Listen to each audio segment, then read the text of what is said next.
Em sua busca por maneiras de destruir a mente e o corpo humanos, o MKUltra realizou os experimentos mais extremos em seres humanos já conduzidos por uma agência do governo dos Estados Unidos. MKUltra, o suposto programa clandestino da CIA de controle e influência mental, foi lançado ao centro das atenções globais durante uma audiência bombástica no Congresso.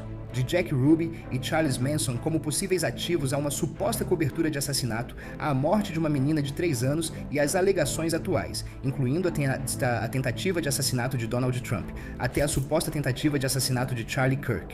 Vamos analisar os principais momentos desse depoimento e colocar tudo em contexto. Bem-vindo ao Sidebar, apresentado pelo Law and Crime. Eu sou Jesse Weber. Então, uma das perguntas que eu sempre recebo aqui no Sidebar e quando cubro coisas no Law and Crime é: como vocês conseguem editar todos esses clipes tão rapidamente sobre histórias que estão se desenvolvendo tão rápido? E se você se interessa por isso, se gosta de redes sociais, se está publicando coisas, sabe, criando conteúdo de qualquer forma, nós usamos algo chamado Opus Clip. Então, este editor de IA facilita cortar, criar e enviar vídeos para qualquer plataforma. Com IA, o Opus Clip gera imagens de apoio, B-Roll. Ele reenquadra as imagens e até limpa o áudio. É muito fácil, basta acessar opus.pro/sidebar. Cadastre-se, faça upload e em minutos tenha clipes editados para TikTok, Shorts e Reels. O Opus Clip é uma solução completa.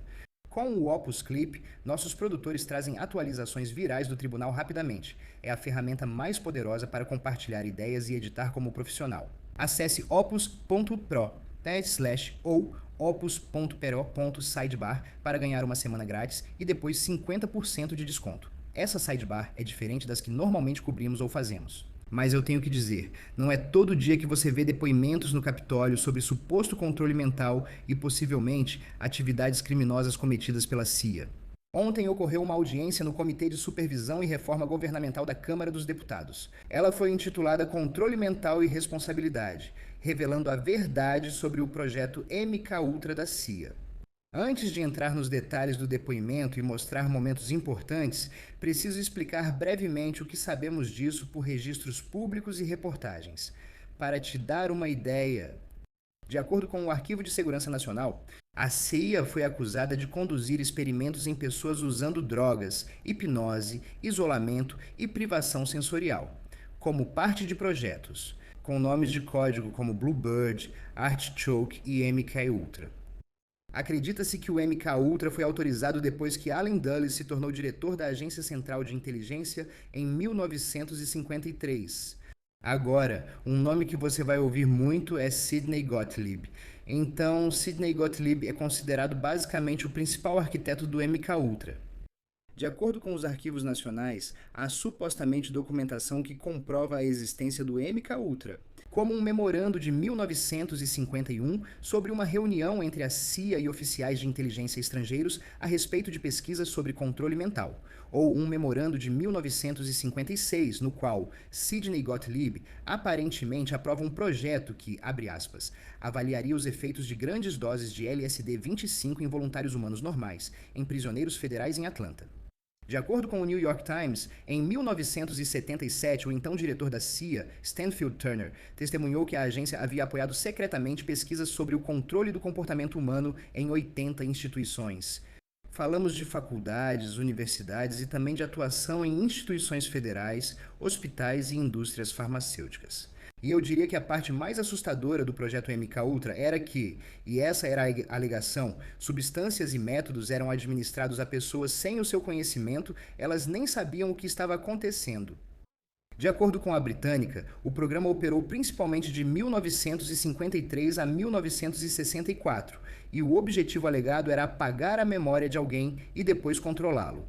A ideia, o objetivo, a meta era voltada para combater a União Soviética durante a Guerra Fria. O artigo da britânica diz que Allen Dulles achava que os soviéticos já tinham técnicas de controle mental, então o MKUltra seria uma resposta a isso. E uma das operações mais elaboradas, isso era algo chamado de Operação Midnight Climax. E isso é descrito pelo History.com, que em 1955, um ex-agente do Departamento Federal de Narcóticos, aparentemente contratado pela CIA, armou uma armadilha. Um quarto em São Francisco, onde trabalhadoras do sexo eram contratadas para atrair homens para esse cômodo. Os homens recebiam doses de LSD sem saberem e então eram observados através de um espelho unidirecional.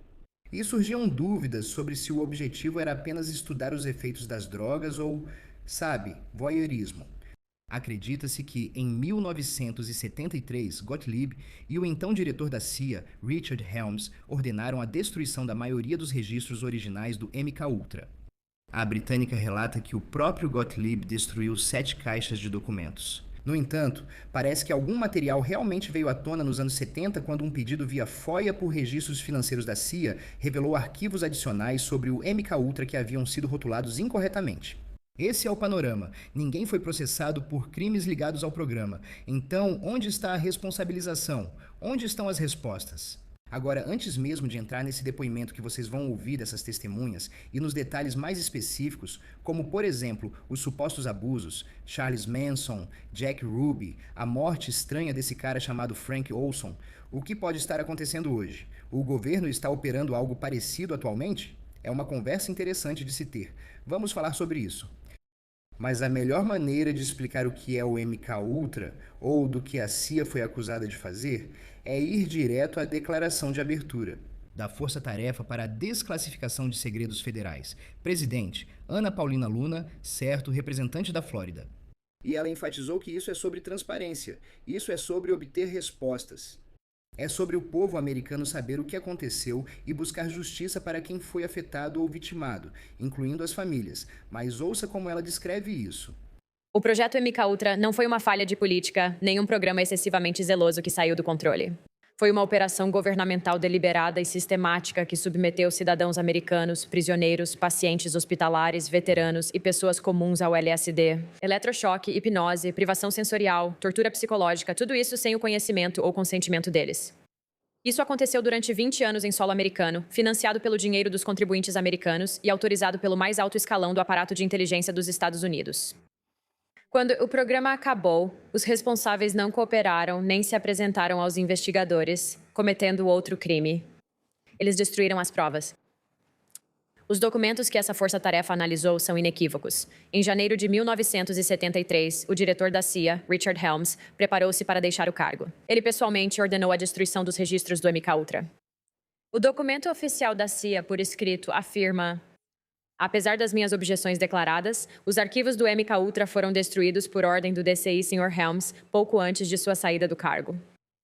Um relatório interno confirma que Helms ligou para o Dr. Gottlieb e ordenou que destruísse todos os arquivos sobre pesquisa de drogas e atividades associadas. Gottlieb completou ou reuniu 4 pessoas, passou um dia inteiro rasgando e queimando 152 arquivos. Depois, Gottlieb mandou sua secretária destruir seus papéis pessoais antes de se aposentar. O chefe do Centro de Registros da CIA protestou por escrito contra a destruição, mas foi ignorado. Isso é obstrução da justiça. Isso é destruição criminosa de registros federais. Nenhum deles foi acusado de crime por isso. Vamos aos testemunhos. Uma das testemunhas foi o Dr. Steven Kinzer, pesquisador sênior em assuntos internacionais e públicos na Universidade Brown. E ele escreveu um livro intitulado O Envenenador-Chefe, Sidney Gottlieb e a Busca da CIA pelo Controle da Mente. E ele discutiu os supostos objetivos desse programa e algumas de suas atividades alegadas. Eu estou dolorosamente ciente de que descobri apenas uma pequena parte do que foi o MKUltra e do que Sidney Gottlieb fez. Em 1951, a CIA contratou Sidney Gottlieb e o orientou a lançar o que se tornou o MKUltra. Sidney Gottlieb acreditava que, para encontrar uma maneira de implantar uma nova mente no cérebro de alguém, primeiro era preciso encontrar uma forma de destruir a mente que já estava lá. Por qualquer padrão, isso se qualifica como tortura médica. Esses experimentos aconteceram em prisões, clínicas e casas seguras nos Estados Unidos, na Europa, na Ásia e até na América Latina. Os oficiais do MKUltra tinham autorização para viajar para países estrangeiros, de preferência aqueles sob ocupação formal ou informal dos Estados Unidos, e pedir para a estação local da CIA fornecer descartáveis. Seres humanos que não fariam falta se desaparecessem. Sidney Gottlieb tinha o que equivalia a uma licença para matar emitida pelo governo dos Estados Unidos. Ninguém sabe ao certo quantas foram as vítimas do MK-Ultra, nem quantas pessoas foram submetidas a experimentos até a morte. Sidney Gottlieb, como resultado dessa licença para matar, pode ter sido o americano mais poderoso e desconhecido do século XX. Algumas informações sobre o MK-Ultra vieram à tona durante a década de 1970, mas oficiais superiores da CIA permitiram intencionalmente que Sidney Gottlieb operasse sem supervisão. Desse modo, alegaram desconhecer os excessos dele. Essa foi uma maneira de a CIA negar seu papel institucional no MK-Ultra e retratar isso de forma enganosa como produto do sadismo ou do excesso de zelo de um único homem. Vou te dizer agora, olha, já houve muita pesquisa e estudo sobre esse assunto, claro. Mas o que você está ouvindo é a opinião do Dr. Kinzer. Vai ser impossível para nós agora checar todos os detalhes e afirmações específicas que ele e, você sabe, a outra testemunha fizeram durante essa audiência. Então vamos mostrar para você. Você vai ouvir o que eles têm a dizer. Vamos tentar colocar isso em contexto, mas também dar a você a oportunidade. Você ouve, pode fazer uma pesquisa por conta própria. Eu quero te mostrar uma coisa. Quando eles discutirem os abusos relatados desse programa, ouça o que o Dr. Kinzer diz. E, aliás, você também vai ouvir o jornalista investigativo Tom O'Neill, a outra testemunha daquele dia, autor de Caos, Charles Manson, a CIA e a História Secreta dos anos 60. Quais são alguns dos piores abusos dos quais você tem conhecimento no programa MKUltra? Posso começar apenas citando, vou falar de um em particular que sempre me vem à mente. Na prisão federal em Lexington, Kentucky, um grupo de detentas afro-americanas foi segregado e alimentado. O que foi descrito no protocolo como doses duplas, triplas e quádruplas de LSD todos os dias durante 77 dias. Todas sobreviveram? Não sabemos o que aconteceu com elas. Isso me marcou desde que escrevi o livro. O que houve com elas? Será que descobriram o que receberam? Será que acharam que estavam enlouquecendo? Você acha que ainda estamos fazendo experimentos em prisioneiros ou pessoas presas hoje em dia? Eu não tenho nenhuma informação sobre isso. Quais eram as idades médias, se você souber, das pessoas que foram usadas nos experimentos? Eram crianças? Eram pessoas de meia idade? Foram feitos estudos com adolescentes em centros de detenção juvenil e prisões com jovens de 16, 17, 18 anos e em escolas institucionais para jovens problemáticos. A Escola Nacional de Treinamento para Meninos em Washington, D.C. teve esse tipo de estudo. Ao falar de experimentação secreta após a Segunda Guerra Mundial, sempre surge discussão sobre a Alemanha e os nazistas. E essa suposta operação chamada Operação Paperclip, onde os Estados Unidos supostamente recrutaram cientistas e engenheiros alemães e os trouxeram para os Estados Unidos. A Operação Paperclip levou mais de 1.600 cientistas alemães ao governo dos Estados Unidos após a Segunda Guerra, incluindo alguns que fizeram experimentos humanos em campos de concentração. CIA e militares sabiam do passado deles, mas ainda assim os recrutaram. Nas suas pesquisas, você achou documentação direta ligando cientistas da Operação Paperclip ao desenvolvimento dos protocolos do MKUltra, como hipnose com mescalina e privação sensorial, técnicas também registradas em Dachau? Com certeza. Kurt Blohm, que foi o chefe do desenvolvimento de armas biológicas para o governo nazista, veio trabalhar para a CIA. O mesmo ocorreu com Walter Schreiber, ex-cirurgião-geral do exército nazista. Vou contar uma breve história. Durante a pesquisa para meu livro, encontrei o que acredito ser a primeira prisão secreta da CIA, ou Centro Clandestino de Detenção. É um chalé bonito na Alemanha, e o cara que é dono dele agora me levou até o porão. Ele disse que essas eram as celas onde os oficiais do MKUltra, trabalhando lado a lado com nazistas, realizavam aqueles experimentos horríveis, que na verdade eram apenas continuações dos experimentos que aqueles nazistas já vinham conduzindo alguns anos antes, logo ali na mesma estrada. Só para confirmar, esses experimentos ocorreram após os julgamentos de Nuremberg, certo? Então a CIA já sabia que eram crimes contra a humanidade. Procurei um caso em que as doutrinas de Nuremberg estivessem na parede de algum escritório do MKUltra ou da CIA, mas nunca achei qualquer indício de que esses princípios tenham sido sequer consultados, muito menos obedecidos. Aliás, Luna disse que vai contatar o governo alemão. Charles Manson, Jack Ruby. Então a pergunta passou a ser: eles eram cobaias do MKUltra? Eles eram agentes? Começando com Charles Manson, você sabe, o líder de seita cujos seguidores cometeram assassinatos brutais. No verão de 1969, 4 jovens, agindo sob as ordens de um líder de seita chamado Charles Manson, foram até a casa do diretor de cinema Roman Polanski. Mataram todos no local, inclusive sua esposa grávida de 8 meses e meio, a atriz Sharon Tate. As vítimas eram completamente desconhecidas de seus assassinos. Na noite seguinte, os seguidores de Manson assassinaram outro casal da mesma maneira brutal. Como Manson, um ex-presidiário quase analfabeto, conseguiu a habilidade de convencer jovens comuns a matar completos desconhecidos simplesmente porque ele mandou? A busca pela resposta dessa pergunta me levou ao Dr. Louis Jolyon West, conhecido pelos amigos como Jolly. West foi um dos psiquiatras mais influentes dos Estados Unidos. Vou poupar você da longa e tediosa história de como minha investigação sobre Manson me levou até ele, exceto para dizer que eventualmente descobri que, em 1967, quando Manson se transformou no líder de culto que conhecemos hoje, ele e seus seguidores estavam recebendo atendimento médico gratuito em uma clínica em São Francisco, onde West havia estabelecido uma base de operações para um projeto de pesquisa que ele estava conduzindo nas proximidades.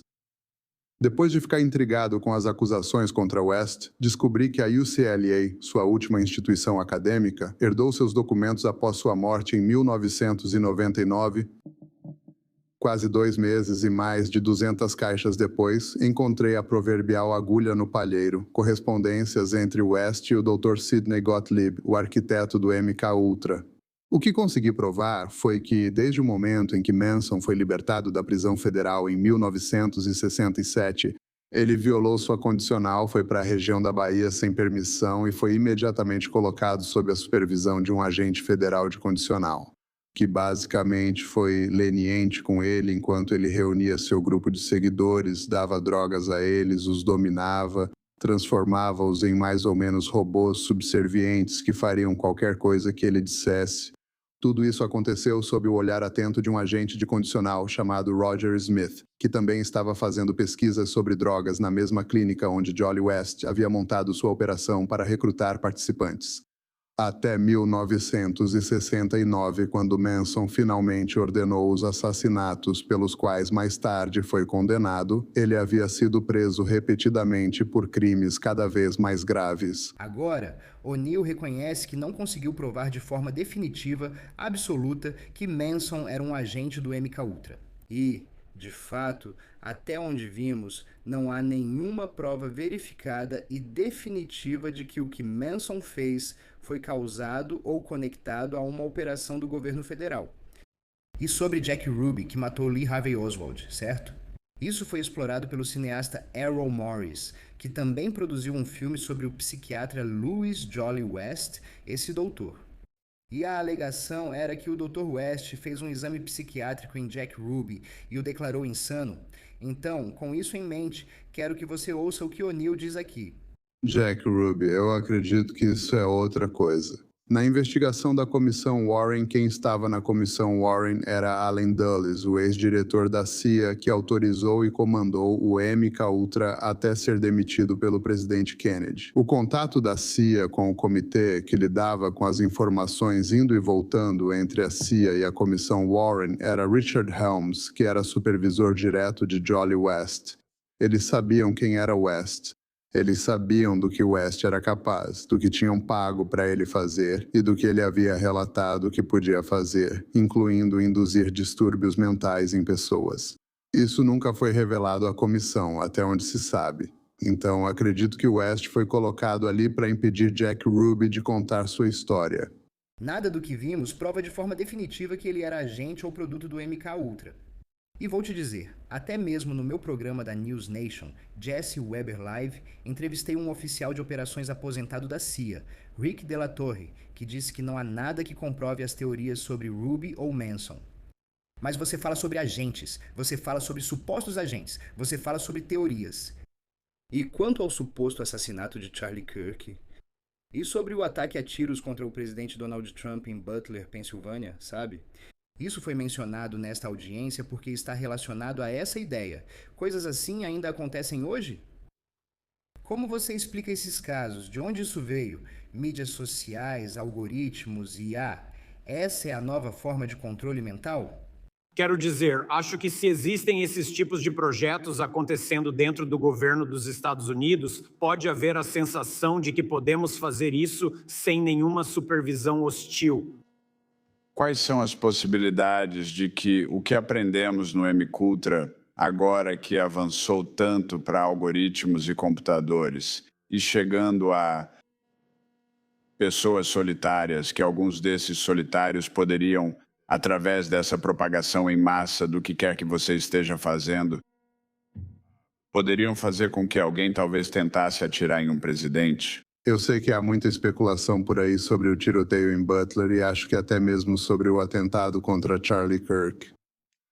Eu só não gosto de especular porque eu não sei. Eu não tenho conhecimento de primeira mão se esses caras foram programados por ondas de rádio ou pela atividade deles no computador. Então eu nunca arriscaria um palpite, exceto para dizer o que já falei. Que eles desenvolveram meios sobre os quais nunca nos contaram, há muitos, muitos anos atrás. Imagino que eles evoluíram e agora são muito mais eficazes. Isso realmente se conecta com o que o deputado Burchett estava falando sobre ondas de rádio, onde temos isso como uma espécie de diagrama de Venn, de pessoas individuais e os militares lançando uma rede mais ampla. Então, você tem as ondas de rádio, a atividade dos computadores, a Operação Mockingbird, a programação que está acontecendo. Então, o que você vê em relação ao que estava acontecendo naquela época e o que estamos vendo agora, que poderiam ser tipos do mesmo tipo de programas e até mesmo usando armas de energia dirigida ou algo parecido? Senhor O'Neill, você pode começar. Sim, eu só gostaria de dizer uma coisa. Havia um objetivo. Estava descrito nas propostas iniciais do MKUltra fazer experimentos para ver se eles poderiam realizar conversão em massa, sabe? Converter populações inteiras. Acho que isso tinha algo a ver com o incidente na França que você mencionou antes. Novamente, hoje em dia, tudo isso é especulação. Mas naquela época eles estavam tentando usar meios psicológicos para ver como você poderia influenciar os pensamentos das pessoas. E Mockingbird fazia parte disso, que para quem não sabe era quando eles tinham agentes da CIA ou pessoas cooptadas, pessoas na mídia que escreviam basicamente propaganda e tentavam controlar os pensamentos e crenças da população de acordo com o que a CIA precisava. E isso ainda acontece hoje em dia. Eu não ficaria surpreso se ainda acontecesse. Tudo certo, quero abordar duas coisas agora. Primeiro, Frank Olson, outro nome frequente nas discussões sobre o MKUltra. Se você for à Biblioteca Ford, vai encontrar documentação sobre Frank Olson, que é descrito em um relatório da seguinte forma, abre aspas, Dr. Frank A. Olson, um bioquímico, era um funcionário civil do Exército trabalhando em Fort Detrick em um esforço cooperativo com a CIA. Em 19 de novembro de 1953, em uma das reuniões periódicas entre o pessoal de Fort Detrick e da CIA, uma dose de LSD foi colocada por membros da CIA nas bebidas consumidas pelo Dr. Olson e outros, todos membros do grupo. Antes de receber o LSD, o Dr. Olson havia participado de discussões nas quais o teste dessas substâncias em sujeitos desavisados foi aprovado em princípio. No entanto, nem o Dr. Olson nem qualquer um dos outros foi informado de que haviam recebido LSD até cerca de 20 minutos depois do ocorrido. E é isso que tornou a morte dele tão estranha. É isso que levou a teorias de que ele foi assassinado. Então, em um artigo do Dr. Kinzer, novamente publicado no The Guardian em 2019, ele basicamente descreve como: em 28 de novembro de 1953, Frank Olson atravessa a janela fechada do quarto 1018A no Hotel Statler, em Manhattan, cai de uma altura de 10 andares e morre na calçada abaixo. Parece que a única outra testemunha era um colega da CIA dormindo no quarto. E alega-se que a investigação policial foi coordenada ou influenciada de alguma forma pela CIA. E no final eles supostamente concluíram que Olson pulou, que ele se matou. Mas havia aquelas alegações anteriores de envenenamento por LSD. Ele foi supostamente enviado para ver um médico que, segundo relatos, era ligado ao MKUltra. Então, a ideia era, será que ele foi morto para manter tudo o que sabia e experimentou em segredo? O caso de Frank Olson já citado foi um assassinato, não creio que tenha sido suicídio, e a motivação foi porque ele ia ser um denunciante. Ele trabalhava na CIA, trabalhava no desenvolvimento de armas biológicas e estava planejando tornar público e anunciar que o governo dos Estados Unidos estava usando armas biológicas na Guerra da Coreia. E também ele ia compartilhar o que sabia sobre os experimentos MKUltra, incluindo experimentos letais. E há um caso documentado. Senhores, quantas pessoas vocês acreditam que morreram ou foram assassinadas pelo programa MKUltra? Não faço ideia. E então eu preciso destacar isso. Uma história realmente assustadora que O'Neill contou sobre o Dr. West, esse personagem na saga do MKUltra. Quando ele fez contrato com a CIA, ele estava na base aérea de Lackland. Ele era o psiquiatra-chefe do hospital. Então ele começou seus experimentos lá, um ano depois da carta que citei na minha declaração, onde ele descrevia o que queria fazer. Um ano depois, em 3 de julho de 1954, uma menina de 3 anos foi sequestrada e encontrada depois em uma cascalheira, assassinada e ao lado de um carro que havia sido abandonado. E o grupo de busca que encontrou o corpo da garotinha foi abordado por um homem que era aviador na base. E ele perguntou a eles onde ele estava e como tinha chegado ali. Ele foi preso pelo assassinato e descrito pelos oficiais militares que o mantinham sob custódia como estando em transe ou atordoado. Ele não tinha nenhuma droga no organismo. Ele não reconheceu sua esposa quando ela foi levada para vê-lo. E em seu julgamento, onde Jolly West foi seu psiquiatra consultor que o examinou, ficou claro que ele estava sendo tratado no hospital de Lackland em um programa experimental para curar suas enxaquecas crônicas debilitantes. E ele foi executado 4 anos depois. Com base na minha pesquisa, isso parece se referir ao estupro e assassinato da pequena Sherry Jo Horton, de 3 anos. E à condenação e execução do aviador da Força Aérea Jimmy Shaver nos anos 1950, um crime documentado em um artigo de Tom O'Neill no The Intercept. Mas, como você ouviu, o Dr. West estava supostamente atuando como chefe dos serviços psiquiátricos na base aérea de Lackland. Shaver era um aviador que aparentemente não tinha histórico de violência, nenhum passado criminal, e mesmo assim ele fez isso. Shaver parecia não se lembrar de nada. West, aliás, o Dr. West foi acusado neste artigo de administrar soro da verdade em Shaver, colocando-o sob hipnose profunda. E foi aí que Shaver supostamente confessou. Agora, ele teria tentado retirar essa confissão no julgamento. Segundo o artigo do Intercept, há alegações de que arquivos sobre Shaver sumiram e que ele pode ter sido alvo do programa de LSD da CIA. Então, qual o próximo passo?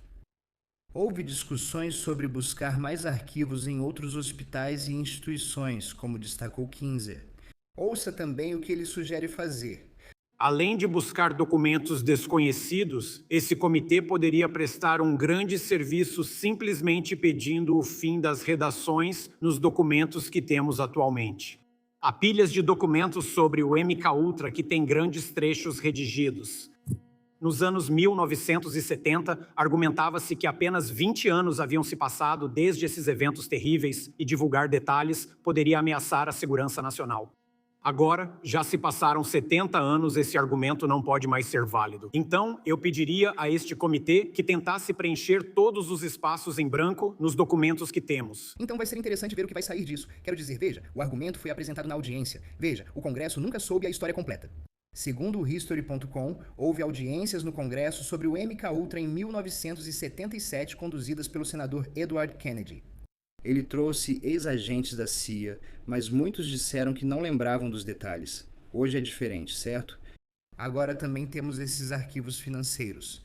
Mas com OVNIs, JFK, MLK, Epstein, vimos recentemente tentativas de levantar o véu sobre essas histórias e conversas que antes eram secretas. Vamos fazer o nosso melhor no Sidebar para cobrir ao máximo o que estamos aprendendo. É tudo o que temos para vocês agora aqui no Sidebar, pessoal. Muito obrigado por nos acompanharem. E, como sempre, por favor, inscrevam-se no YouTube, Apple Podcasts, Spotify, onde quer que vocês ouçam seus podcasts. Vocês podem nos ver na Peacock da NBC. Para me seguir, estou no X, Instagram e no programa Jesse Weber Live na News Nation, de segunda a sexta, às 23h, leste. Até a próxima!